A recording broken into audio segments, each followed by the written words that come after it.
Yes, and this is part 2 of the video. Welcome back to the Kimberly Français channel.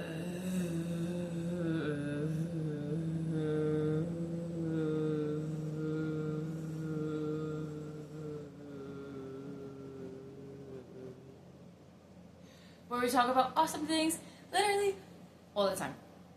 Thank you for being here, and good morning. It's early. I woke up and I was like, we're gonna get to part 2. So that's what we're doing. Basically, part of the motivation to do this is because they continue to be harassed by the police.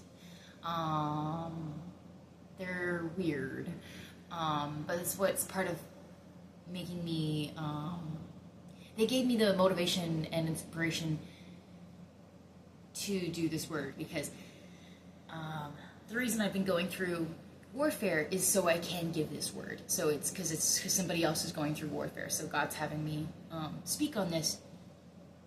But about like 2 weeks ago, I was on my way to work, and the police just like followed me as soon as I left the apartment while I was skateboarding all the way to work to 216. So that's like, it's like 7 blocks. They're just like trailing me while I was skateboarding, and they were making noises behind me. But they just woke me up too. That's why I was like, okay, I'm gonna get straight to the video and then go into the warfare and talk about the harassment that I continue to receive. They like put their lights on, and then they make noises like as soon as I lay down. I sleep on the floor. I sleep on the floor in the living room because I don't know. The floor is. I have too many. It doesn't matter why I sleep on the floor instead of the bedroom, but they're watching me, and so I don't know. You know, if anyone else experienced like harassment or warfare that's meant to intimidate. Wow.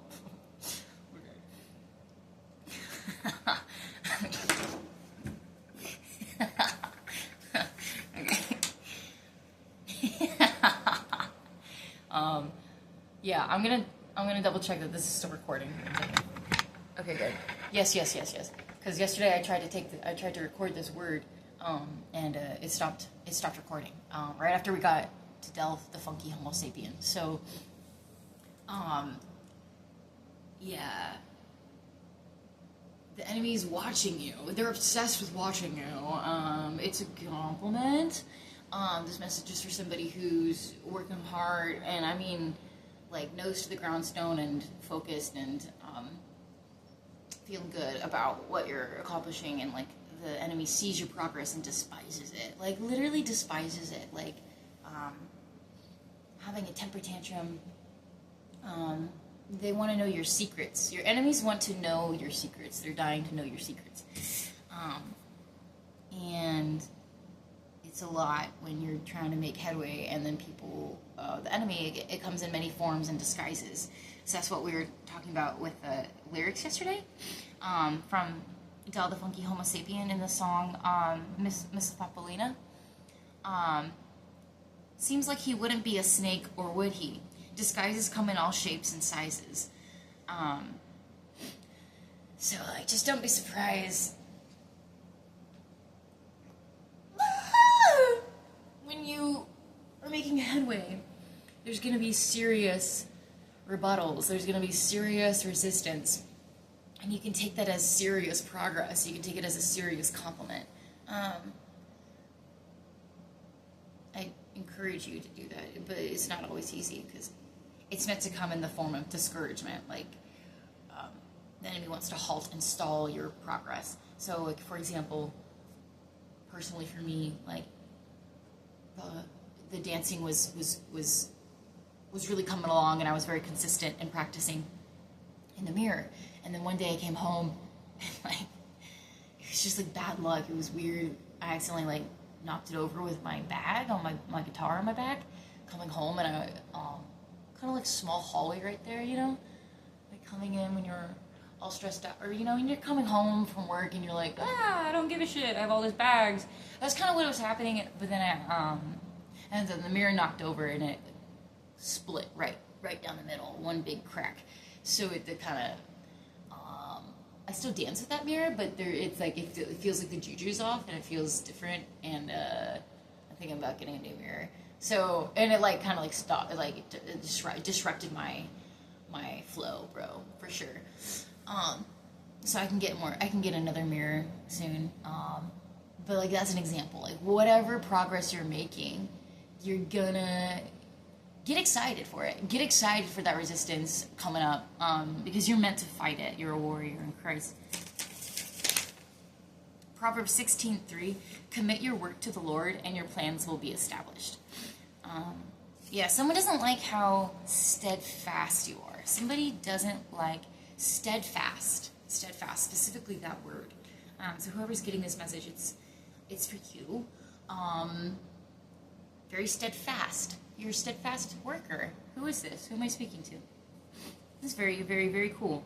Very nice. Very, very nice to meet your energy. You're consistent, and you're like right on time. Yeah, they hate that. Okay. The enemy will come in many shapes and sizes. Seems like he wouldn't be a snake, or would he? From Del the Funky Homo Sapien. That song's talking about like snakes, like people being player hater kind of vibes. So I really like that song and how it discusses honestly the different forms of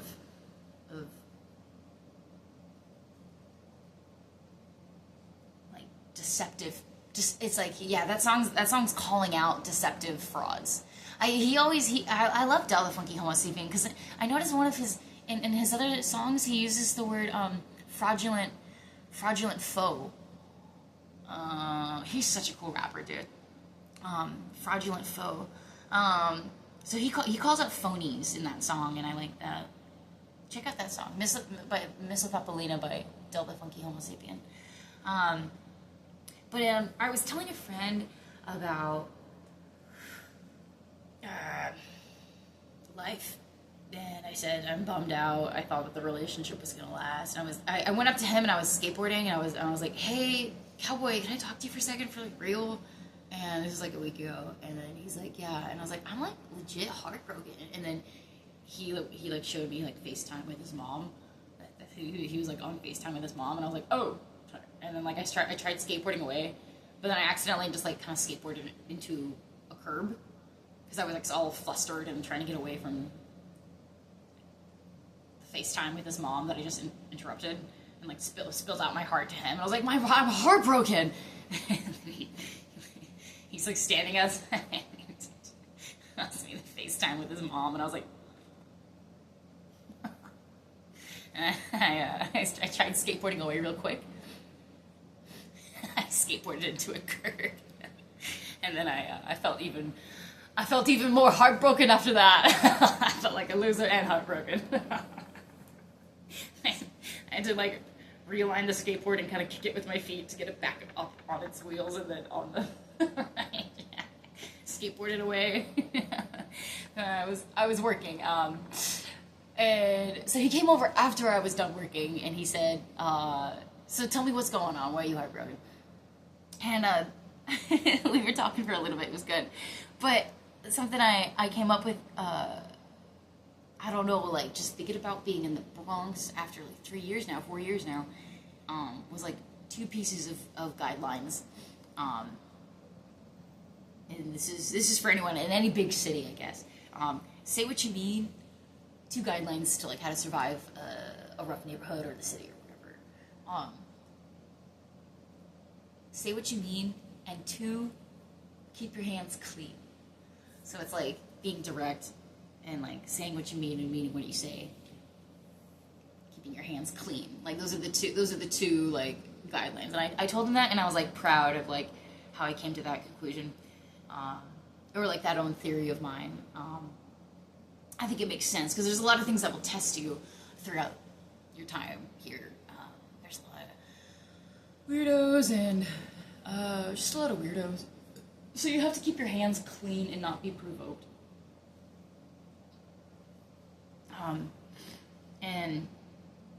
And speak up. Kind of like, it's like speak up. If you have your needs, and if you have needs, let them be known. Like, kind of like that. And then keep your hands clean. And that's kind of also what goes in line with the one verse that says, as innocent as a dove, but as scrupulous as a snake. So keep your hands clean, be as innocent as a dove, but be watching out and as scrupulous as a snake. And like, clock everything, dial everything, be aware, be observant, and vigilant of like the sitch. But never let yourself become provoked, because that's kind of like gonna be the thing that gets you really off your track of progress. Like, that's the whole enemy shtick, is like trying to get you out of your flow, bro. He's trying to like get you like he hates that you're like in a good mood and like laughing and like finding like you're making yourself laugh, and you're on your way to work and you're listening to your favorite song, and you know how to like pour into yourself. You know how to pour into yourself. You know what your needs are, and you meet them before they are in need. Like, you're really good at taking care of yourself, whoever this is. It's nice to, it's an honor to be in your energy. So this message is for the kings and queens who are making real progress. And the people on my channel are hard. Yeah. Go-getters, you know. Hard. I love the people on my channel. You guys are so interesting. It's like a soul tribe family. So it's really great to do this word, and thank you for being here. And then so what my friend had to say in response to that, and he came over and spoke with me, you know, and consoled me, and he was like, oh, that's interesting. That's kind of like what Theodore Roosevelt said. Kind of along the same lines. And Theodore Roosevelt, I'm a fan. He said a couple of things, and I've read a couple of books on him, and I really like him. Well, I read one book on him. Well, I read half a book on him. Okay, I read like the first quarter of the book on him. But I really like him. I'm a fan. But what he said was, speak softly and carry a big stick, and you will go far. So you're doing really, really, really well, and the enemy is just like trying to figure out a way to halt or stall or disrupt or discourage your progress. But just know that, and as soon as I started like just saying all that, I got like the biggest wave of fatigue, and like I felt like taking I feel like needing to yawn. Like, I don't. I'm not supposed to be saying this. I'm supposed to be saying it. The enemy is like annoyed that I'm encouraging somebody. So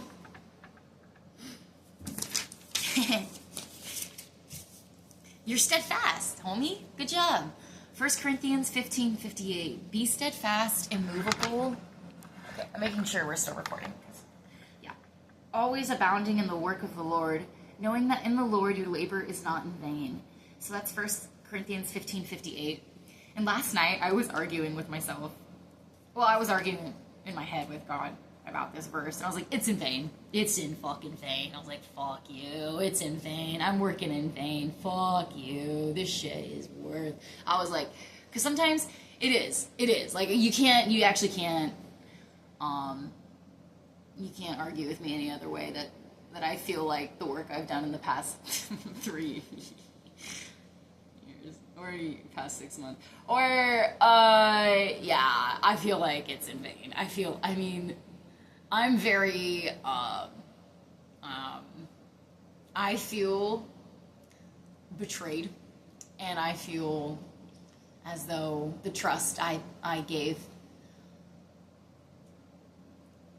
was foolhardy. And now it feels like my labor is in vain, because the trust I gave was a foolhardy, attempt to connect with the wrong person. So, I feel like the labor is in vain. I feel like when you fall in love or whatever, you like somebody, and then it doesn't work out, it's such a bitter taste in your mouth because it is in vain. Like, it feels that way. It feels like, so if you haven't figured it out right now, I'm going through a breakup. But it does feel, it just feels like labor is in vain.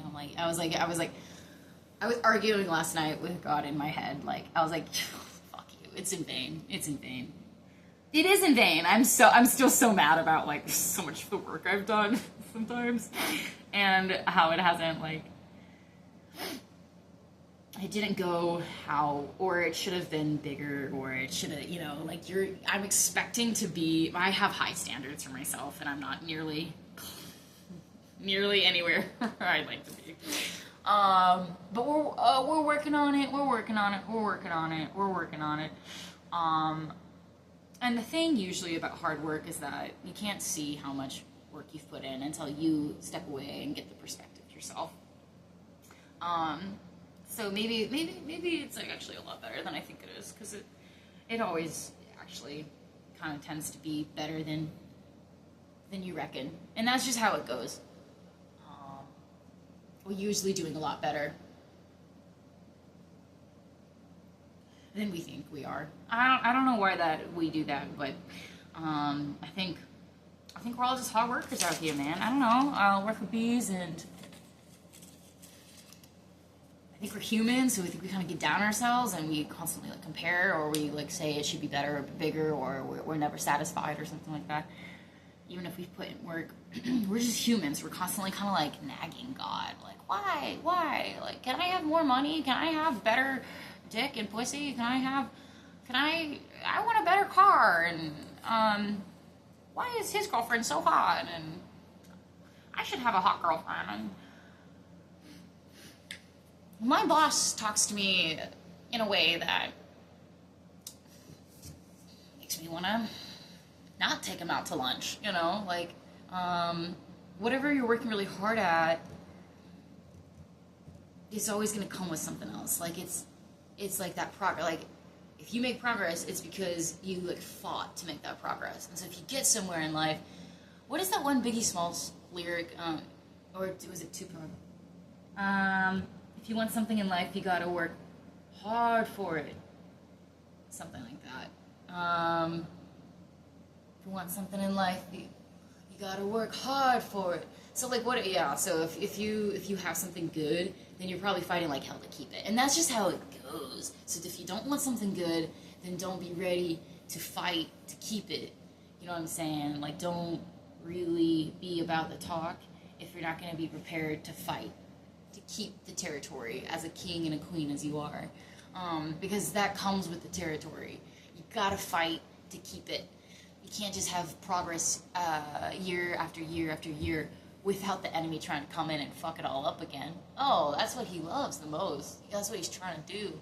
Provoke you and or get you to be discouraged in some form or other. But it's not going to work. Phillipians 3:13 through 14. Forgetting what lies behind and straining forward to what lies ahead. I press on toward the goal for the prize of the upward call of God in Christ Jesus. Yeah, so like, nothing really matters except for him and our relationship. And when we breathe our last breath and then turn into dust, what matters is how we treated people while we were here and how we made people feel and the work that we did for God. God sees your heart. He sees your heart. He sees your heart. He doesn't just see your mind and hear your thoughts. He sees your desires of your heart. It's those thoughts that you have that, they're just coming from your corazon, and they're just gently like yearning for a dream that you have, but it's not even a full-formed thought yet. But you notice that God sees that small desire and dream in your heart, but you haven't even like let it bloom all the way. Like, God sees the tiniest bud and the tiniest spark of a dream, and he wants to water it and grow it, and then the enemy wants to do the exact opposite and stomp on the flowers and any progress. So just be aware. You're up for a good fight every time that you work for the Lord and you put your hope in the Lord, because it's just that warfare that's coming with it.